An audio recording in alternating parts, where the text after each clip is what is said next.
looks to Coach New in the Benet sideline, rocking the all-black uniforms on blackout night. Maroon and white tops and fittingly maroon bottoms. Kubacki in shotgun, drops back. Hit as he throws, deep ball up in the air, jump ball.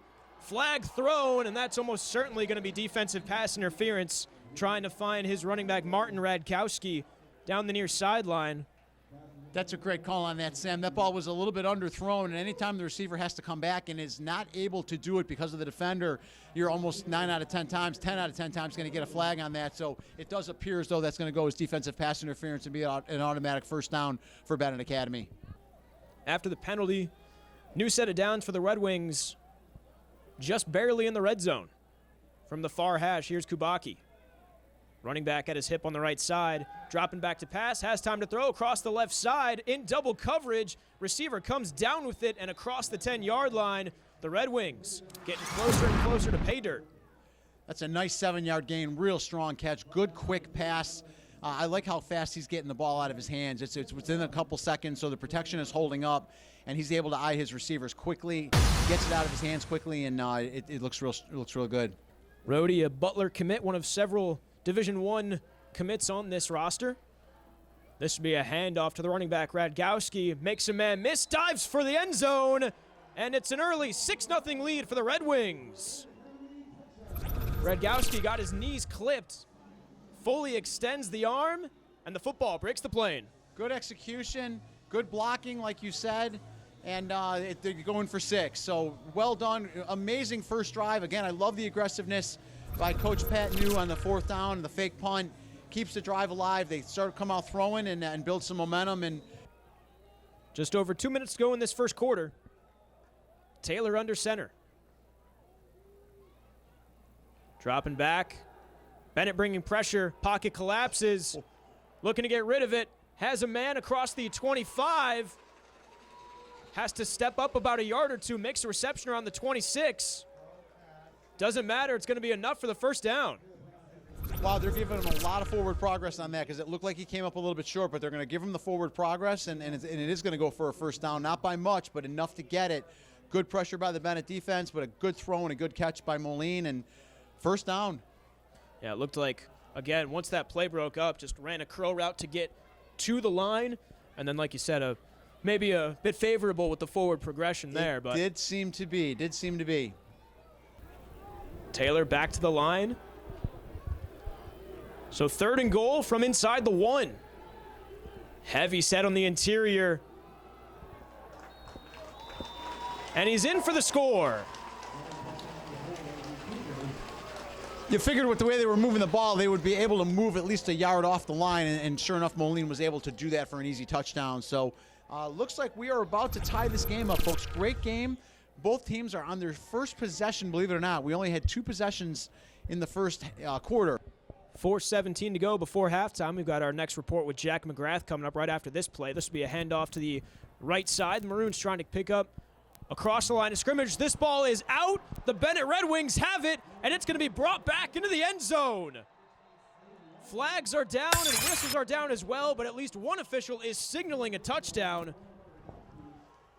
So we're going to have to make some sense out of this, Sam, and we're going to need just a second to be able to do that. But, yeah, Benet for the moment is celebrating a touchdown. The referees are not heading down there, so let's see exactly what happened. The ball carrier may have been down,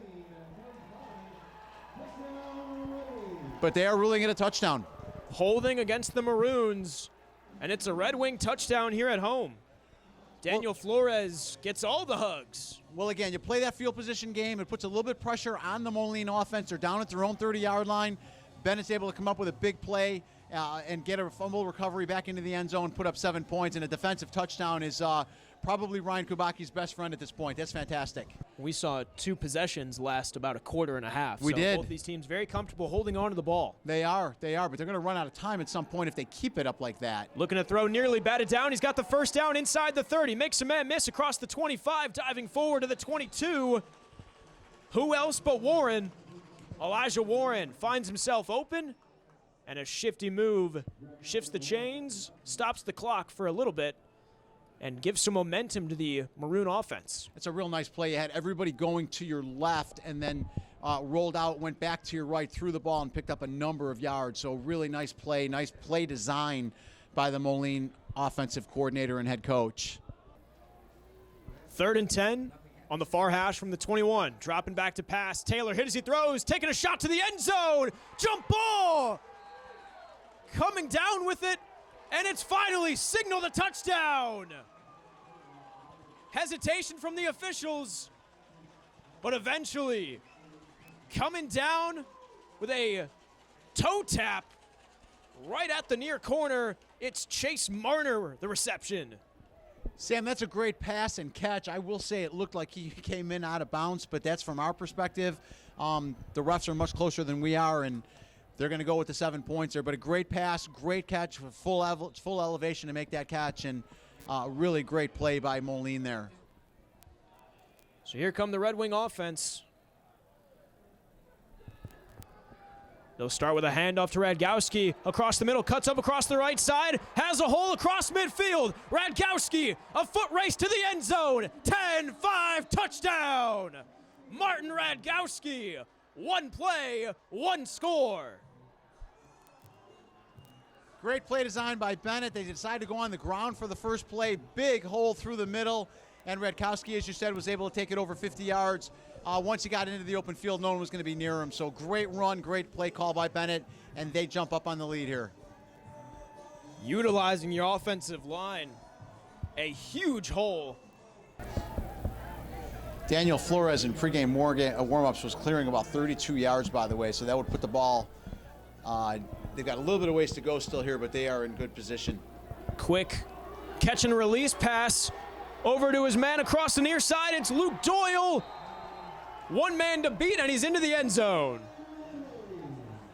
Finding himself open, and then it was a foot race down the sideline.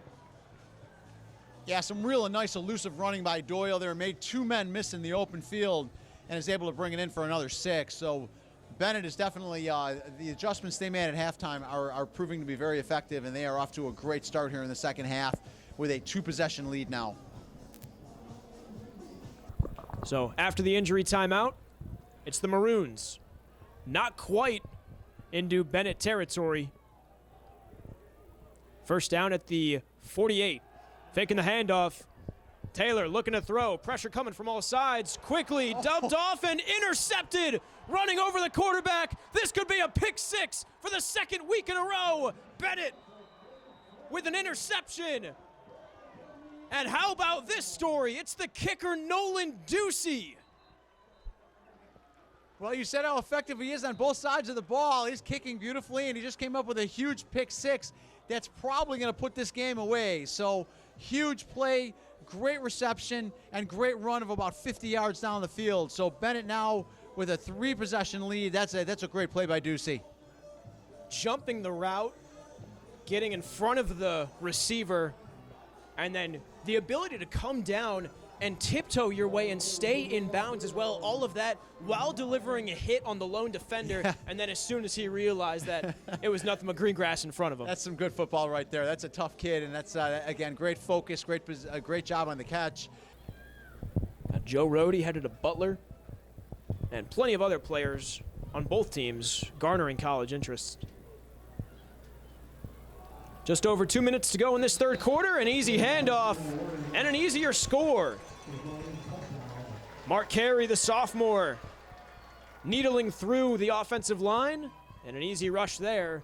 This is a big stop for Moline. If Moline can make a stop, they've got a full quarter to go here, and only a 2-possession game at this point. So Benet is kind of shooting themselves in the foot at this point. They need to get a little more discipline with regard to the way they're playing.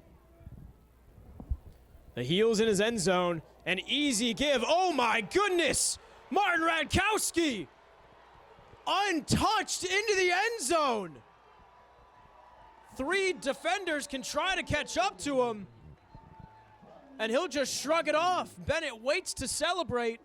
More penalties are thrown, but Benet is hesitant to celebrate another one-play scoring drive. Sam, the size of the holes that these guys are opening up on the offensive line for Benet is incredible. He ran straight through that, and as you mentioned, was untouched going into the end zone, probably about 85 yards. Clock continues to wind down, under 5 minutes to go. 58 degrees. Happy September. So, talked a little bit earlier about the change in temperature potentially affecting the footballs. It's not going to affect Luke Doyle on this reception. Another touchdown for Benet. Kubacki hit as he threw. Luke Doyle down the near sideline, one-on-one, goes up with it, comes down, and waltzes his way into the end zone. Benet now 48 points, looking to get them 49, as this has just become a drubbing.